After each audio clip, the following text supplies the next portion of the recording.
وَلَقَدْ يَسَّرْنَا الْقُرْآنَ لِلذِّكْرِ فَهَلْ مِن مُدَّكِرٍ۔ آج انشاءاللہ تعالی ہم سورۃ الانعام کی آیت نمبر 53، 54 اور 55 پڑھتے ہیں اور اس کو سمجھنے کی کوشش کرتے ہیں۔ اعوذ باللہ من الشیطان الرجیم، بسم اللہ الرحمن الرحیم۔ وَكَذَلِكَ فَتَنَّا بَعْضَهُم بِبَعْضٍ لِيَقُولُوا أَهَؤُلَاءِ مَنَّ اللَّهُ عَلَيْهِم مِّن بَيْنِنَا أَلَيْسَ اللَّهُ بِأَعْلَمَ بِالشَّاكِرِينَ۔ وَكَذَلِكَ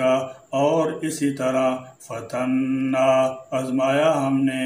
بعضهم ان کے بعض کو ببعض بعض کے ساتھ لیقولوا تاکہ وہ کہیں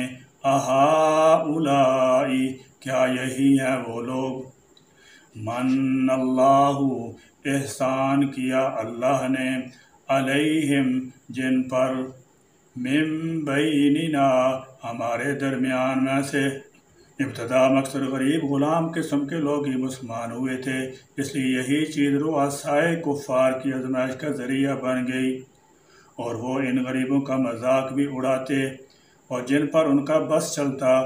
انہیں تعذیب و اذیت سے بھی دوچار کرتے،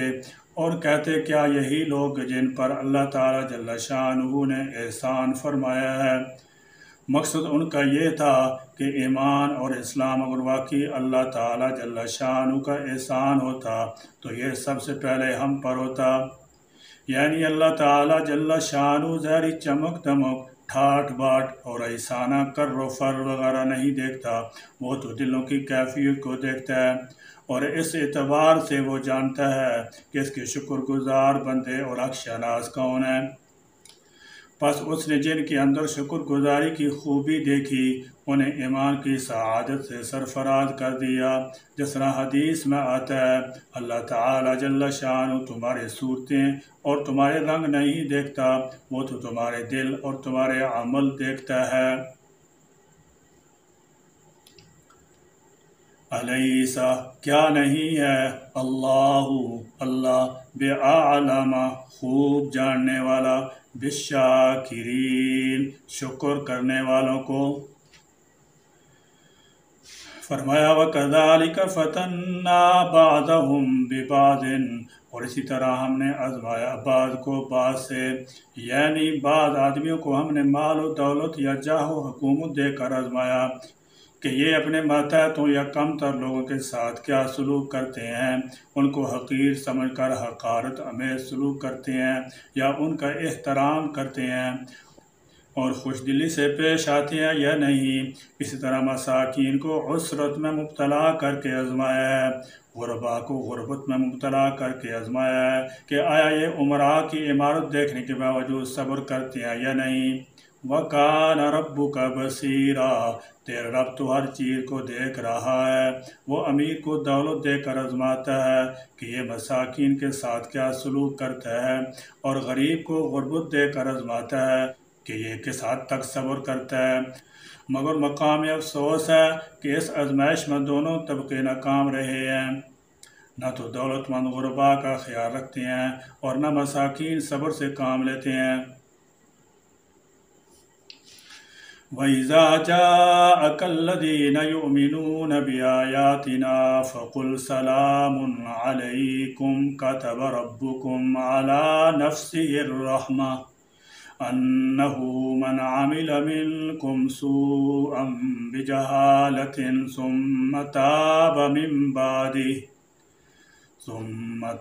مِنْ بَعْدِهِ وَأَصْلَحَ فَأَنَّهُ غَفُورٌ رَحِيمٌ۔ وَإِذَا اور جب جَاءَكَ آئیں آپ کے پاس، الذین وہ جو یؤمنون ایمان لاتے ہیں، بآیاتنا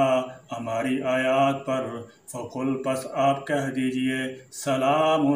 سلام ہو، یعنی ان پر سلام کر کے یا ان کے سلام کا جواب دے کر ان کی تکریم اور قدر افزائی کریں۔ علیکم تم پر، کاتبہ لکھ دی ربکم تمہارے رب نے علی نفسی اپنے نفس پر رحمت اور انہیں خوشخبری دیں کہ تفضل و احسان کے طور پر اللہ تعالیٰ جل شانہ نے اپنے شکر گزار بندوں پر اپنی رحمت کرنے کا فیصلہ کر رکھا ہے۔ جس طرح حدیث میں آتا ہے کہ جب اللہ تعالیٰ جل شانہ تخلیق کائنات سے فارغ ہو گیا تو اس نے عرش پر لکھ دیا ان رحمتی تغلب غضبی، میری رحمت میرے غضب پر غالب ہے۔ انہو کہ بے شک وہ من جو عامل عمل کرے انکم تم میں سے سوءم برے بجہالت بوجہ جہالت کے ثم پھر تابا توبہ کر لے من بعدہ اس کے بعد واصلح اور اصلاح کر لے فإنہو تو بے شک وہ فرمایا انہو من عمل منکم سوءا بجہالت ثم تاب من بعدہ واصلح، یعنی جو کوئی تم میں سے نادانی کی وجہ سے کوئی برائی کا کام کر بیٹھے، ظاہر ہے کہ برا کام ہمیشہ جہالت اور نادانی کی وجہ سے ہی ہوتا ہے۔ اگر کوئی شخص صاحب عقل و علم بھی ہے تو برا کام اسی وقت کرے گا جب اس پر جہالت کا پردہ پڑ جاتا ہے۔ فرمایا جو کوئی جہالت کی بنا پر کوئی غلط کام کرتا ہے ثم تاب من بعدہ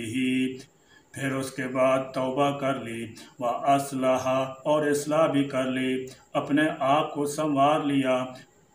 حقوق و فرائض پر کاربند ہو گیا، آئندہ برائی سے باز رہنے کا عزم کر لیا، تو فرمایا فَإِنَّهُ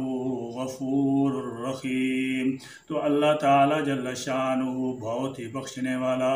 اور حد مہربان ہے، وہ خطاؤں کو معاف بھی کر دیتا ہے، گناہوں کو بخش بھی دیتا ہے، غفور بہت بخشنے والا ہے، رحیم نہایت رحم کرنے والا ہے۔ یعنی جو مخلص مسلمان ہیں ان کے ساتھ صرف یہی سلوک کافی نہیں کہ ان کو مجلس سے ہٹایا نہ جائے بلکہ ان کو سلامتی کی دعا بھی دی جائے، جس کی ایک شکل مسنون طریقہ پر سلام کرنا ہے۔ چنانچہ ایک روایت میں ہے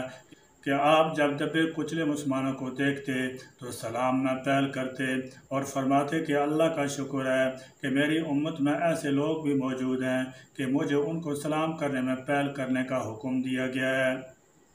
نمبر 2، اللہ تعالیٰ جل شانہ نے انسان اور پوری کائنات کے مالک ہیں، وہ جیسے چاہیں اس میں تصور کریں۔ اللہ تعالیٰ جل شانہ پر کوئی چیز واجب نہیں ہے